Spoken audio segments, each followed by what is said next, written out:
Bonsoir à tous, bienvenue dans ce journal. Tout de suite, le sommaire. La cordonnerie, vue autrefois comme une activité de basse classe, s'est réinventée un nouveau monde avec de nouvelles techniques de fabrication de chaussures. Elle constitue aujourd'hui une opportunité d'emploi. Les précisions à suivre. L'autisme est cette pathologie rare qui se manifeste par un grave trouble du développement et a une incidence sur le système nerveux. Il est aussi marqué par la réduction de la capacité à communiquer et à interagir chez la personne atteinte. La leucémie est un cancer qui touche les cellules sanguines. La forme la plus dangereuse est la leucémie aiguë. Elle tue plus les enfants au Bénin. Comment se fait le diagnostic et le traitement? Un hématologue en parle dans un instant. Considéré comme un vieux métier, le cordonnier fabrique, répare et vend des chaussures. Vues hier comme une activité de basse classe, la cordonnerie s'est réinventée un nouveau monde avec de nouvelles techniques de fabrication de chaussures, ce qui fait désormais de ce métier une véritable source de revenus. Il constitue également une opportunité d'emploi pour bon nombre de jeunes béninois. La cordonnerie d'hier à aujourd'hui, c'est un reportage signé Marcel Betoro et Igor Adioso.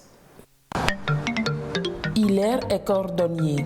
Chaque jour, il reçoit une dizaine de clients dans son atelier. La demande est variée, mais la matière première demeure la même.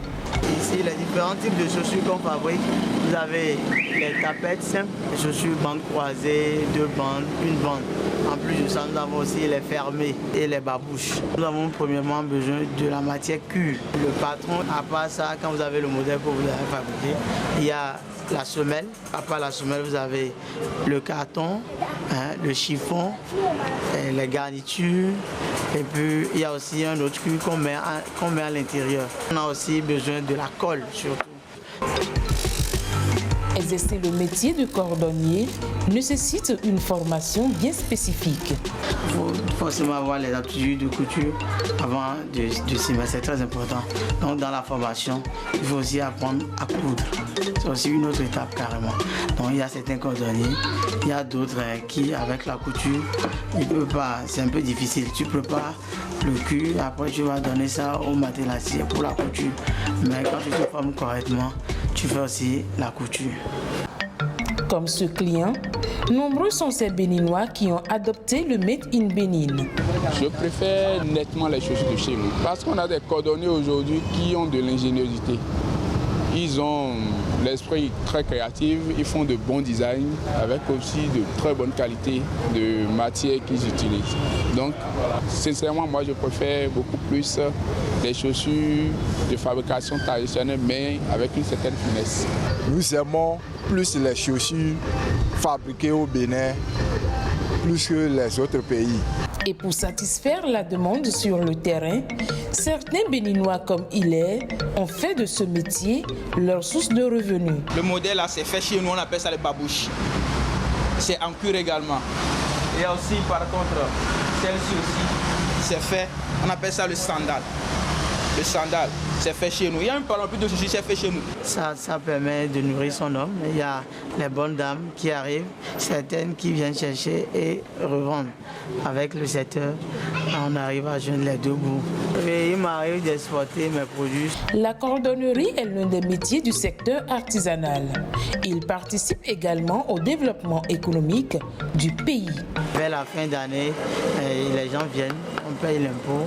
Il y a aussi les gens de la patente, on paye. La cordonnerie, un métier négligé au départ qui attire plusieurs jeunes aujourd'hui. Développer davantage le métier pourrait être une source de grandes opportunités d'affaires pour ces artisans. Merci à vous, Machel Gbetoro. Avez-vous déjà entendu parler de l'autisme? L'autisme se définit comme un grave trouble du développement qui réduit la capacité à communiquer et à interagir. L'autisme a une incidence sur le système nerveux et pousse ceux qui en sont atteints à des difficultés de communication. Cependant, bien que ce trouble soit incurable, un traitement peut aider le patient. Comment réussir à traiter un autiste? Pour les spécialistes, la prise en charge au plus tôt pourrait bien être le meilleur moyen. Rodrigue Babagbeto et Rodrigue Blonloumer pour plus de précision. Normalement, à 1 an et demi, déjà, des enfants parlent ou au moins ils alignent 2-3 mots, même s'ils ne font pas des phrases. Et lui, ce n'était pas encore le cas. Même maman, papa, rien du tout, silence. Et on ne savait même pas ce que c'était. Mais on savait juste qu'il y avait quelque chose de pas habituel par rapport aux autres enfants. Un enfant aux réactions et comportements pas habituels, tels que des difficultés à communiquer et à appréhender les interactions sociales. Si ses parents ont fini par réaliser que leur enfant est autiste, à 4 ans aujourd'hui, le jeune garçon a toujours du mal à s'exprimer. Quand on a reçu l'enfant, on a eu à effectuer les tests qu'il faut pour l'enfant et relever effectivement le fort risque autistique pour l'enfant. Et je crois que depuis environ un peu plus d'1 an qu'on a commencé par travailler avec cet enfant, là déjà aujourd'hui, on peut relever quand même quelques amoindrissements au niveau de certains déficits. Des amoindrissements qui auraient pu être plus considérables si très tôt le diagnostic autistique avait été établi et si mieux ce trouble était connu. La quête de réponse face au trouble de l'enfant aura été bien longue pour ses parents. Au départ, on ne sait pas vers quel sens se vouer. Je suis allée au CNH, on nous a dit c'est parce qu'on a de l'argent. À 2 ans, et ils m'ont dit d'attendre qu'il ait 6 ans. Et je me suis dit, mais si c'est quelque chose de grave, mieux vaut savoir maintenant. Donc c'était pratiquement une course folle. Et pour pallier cette ignorance sur le sujet, ici, on sensibilise sur l'autisme afin d'éviter les stigmatisations. Nous avons constaté que l'autisme n'est pas très connu et que les enfants autistes sont marginalisés et les enfants sont traités d'enfants possédés, enfants sorciers et il y a beaucoup de discrimination. Donc il faut déjà commencer par en parler, commencer par dire comment ça se fait, ça se manifeste, quels en sont les signes et il faut commencer par déconstruire les fausses idées qui se posent sur la question. Appelé également trouble du spectre, l'étendue et la gravité des symptômes sont très variables, mais seule une détection précoce peut favoriser le développement et l'apprentissage. Aujourd'hui, les recherches ont beaucoup évolué et déjà à partir de 12 mois, on peut déjà commencer par dépister les risques autistiques chez l'enfant. Au jour d'aujourd'hui, rien n'a encore été prouvé par rapport aux causes de l'autisme. On sait que c'est une défaillance, c'est un souci au niveau du cerveau. Il suffit de diagnostiquer très tôt, il suffit de mettre la prise en charge, l'orientation thérapeutique qu'il faut pour que tout le monde s'en sorte et il n'y a plus du tout de problème. Il n'est jamais trop tôt pour agir. Un retard n'est pas toujours un signe inquiétant. Dès les premiers signes, il faut vite agir pour son enfant.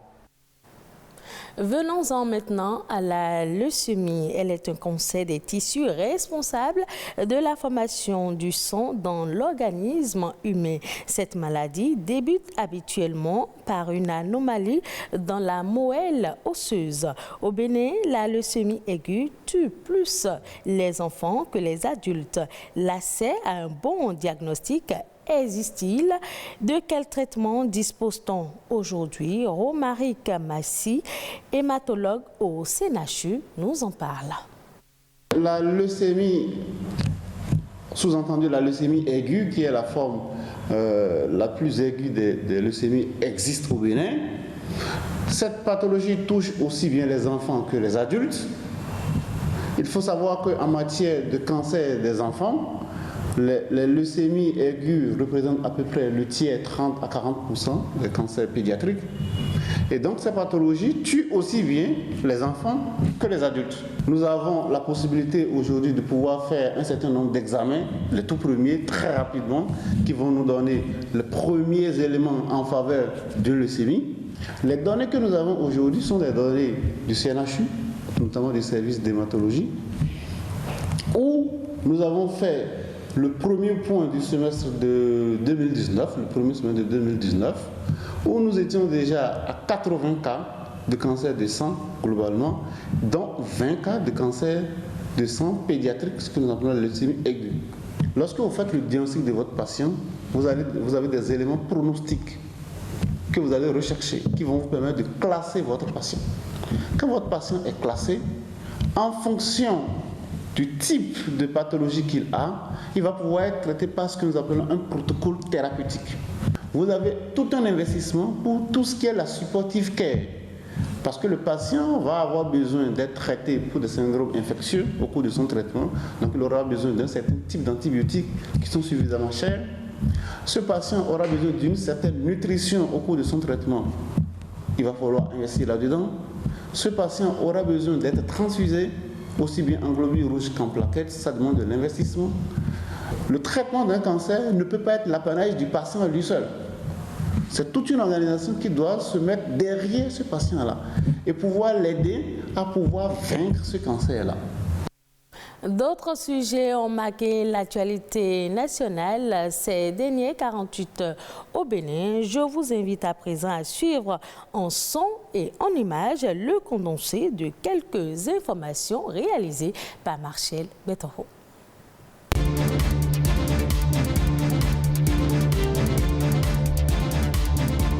Les axes routiers Parakou Beruboué, Ndali Niki, Niki Kalale, Guéné Karimama et Keita Kouandé vont être très prochainement bitumés dans le septentrion. Les instructions ont été adressées au ministre des Infrastructures et des Transports, Hervé Herhome, pour exécution. Cette décision fait suite à l'effondrement partiel d'un pont sur l'As Ndali Niki. Selon le ministre des Transports, le lancement des travaux de réhabilitation, de construction et de reconstruction des différentes routes ci-dessus citées ne saura tarder. C'est une décision du chef de l'État Patrice Talon pour le bonheur des usagers de ces zones. Le gouvernement de la République du Bénin a lancé depuis le lundi dernier un recensement de toutes les maisons et biens immobiliers sur toute l'étendue du territoire national en vue de réaliser un plan cadastral du Bénin.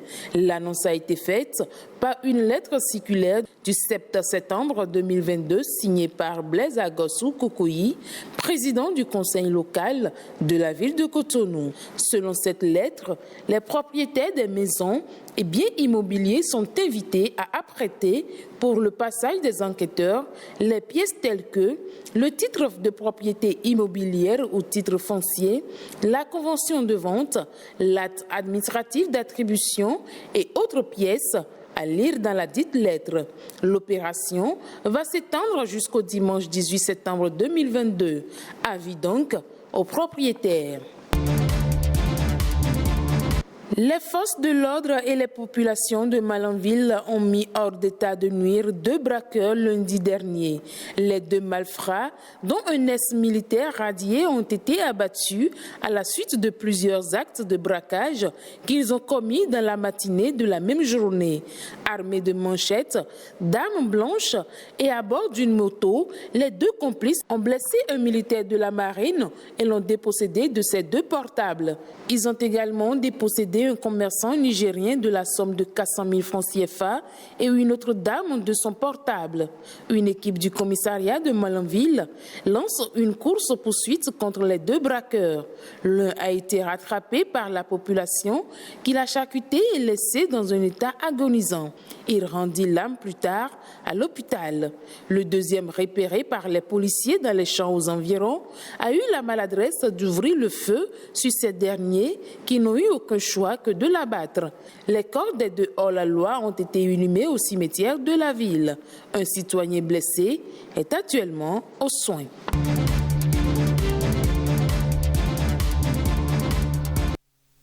Hors Hors du Bénin, la monnaie sud-africaine va retrouver sa pleine santé sur les marchés de devises d'ici la fin de l'année. Les analystes du groupe bancaire français prévoient une appréciation de 3,5% du rand contre une dépréciation moyenne de 2,5% pour les autres devises des marchés émergents. Cette performance sera rendue possible grâce notamment à la hausse des taux d'intérêt et aux bénéfices que devrait tirer l'Afrique du Sud du plan de relance des investissements dans les infrastructures.